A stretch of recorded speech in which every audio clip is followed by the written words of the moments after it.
Hey, what's up, everyone? There's been a lot of talk about Kevin Samuels. There's been a lot of talk about good and bad. I never listened to the dude, so I will never try to critique anything he said or didn't say. I won't do that because I don't know. But what I do know is that that man brought a lot of dysfunction. And I don't know if he believed his own rhetoric. I don't know if he believed his own narrative, but I know that, you go in the clubhouse and you hear a lot of talk about this dude, and you hear a lot of men who support everything he said to the letter. You hear some women, very few women, but a majority you hear women saying that, he was full of shit. And he was a misogynist. He was a misogynistic, narcissist in the way he delivered things. He was very destructive. He was very combative. His delivery, it wasn't just the words, his delivery was extremely toxic. And, this is my philosophy and this is my mentality about it.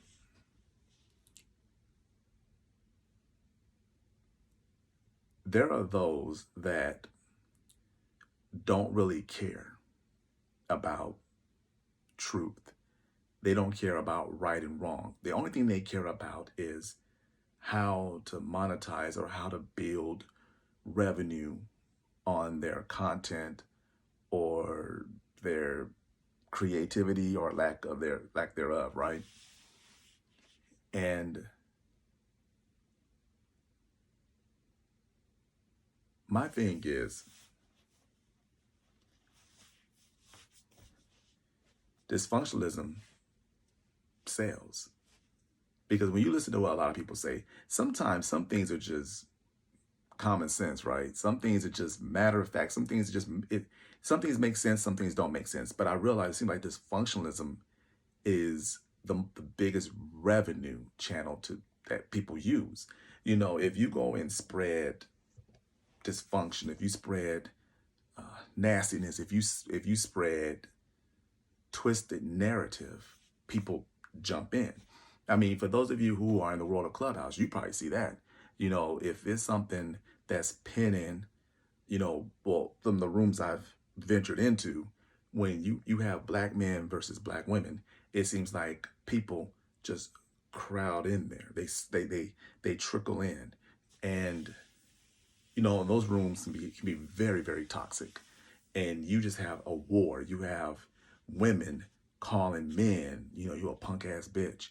You have women, or you have men calling women bitches, and all these other kind of things, and telling these women that you're never going to be married. You're gonna die alone. You're gonna die bitter. And then you have the black women saying, to the black women saying to the black men, well, you already alone, and just all kinds of ugliness, man. And then what you do is you find people, similar to what I guess Kevin Samuels was.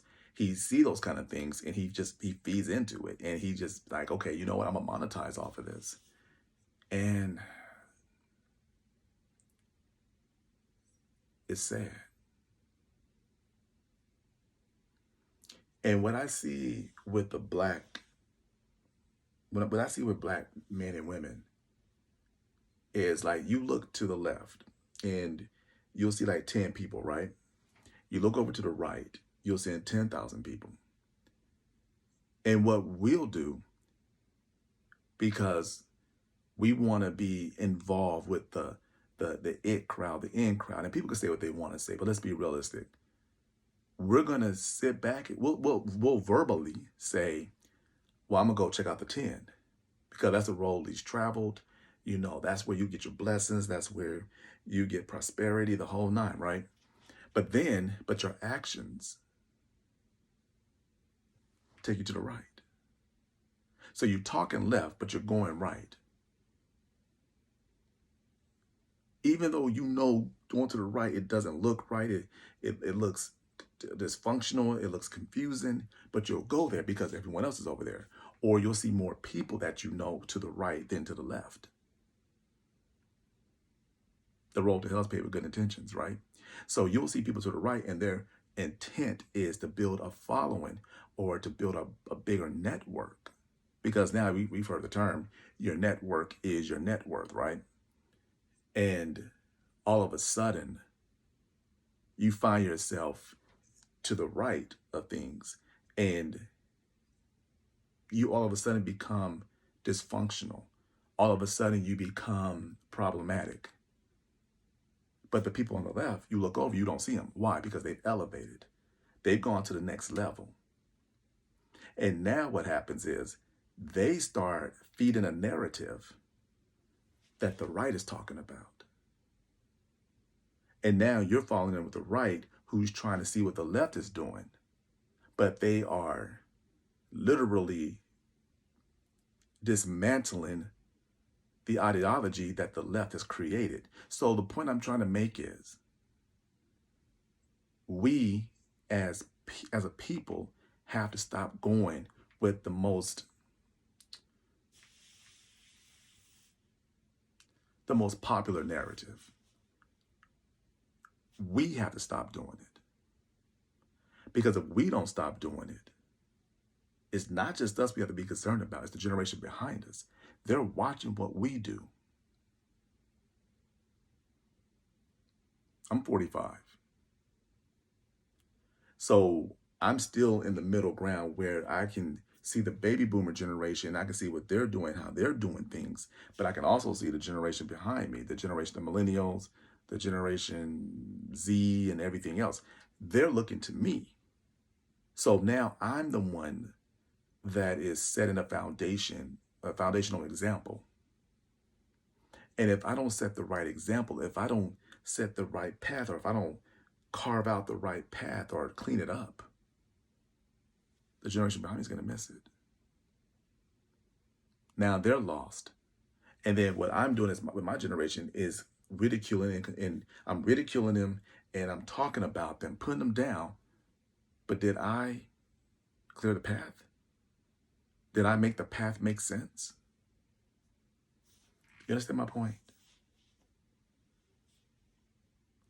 We have to stop going with the narrative that fits our ideology. We have to stop going with verbiage that fits our dysfunction. Because all of us got a little bit of dysfunction in us. We're not perfect. But the difference between the dysfunctional people and those who have some dysfunction is that the dysfunctional people just move on dysfunction. The people who have some of it in them, they recognize it. And because they recognize it, they've done the work to maintain and move in the right direction. That's the difference. That's the only difference. Not much of a difference.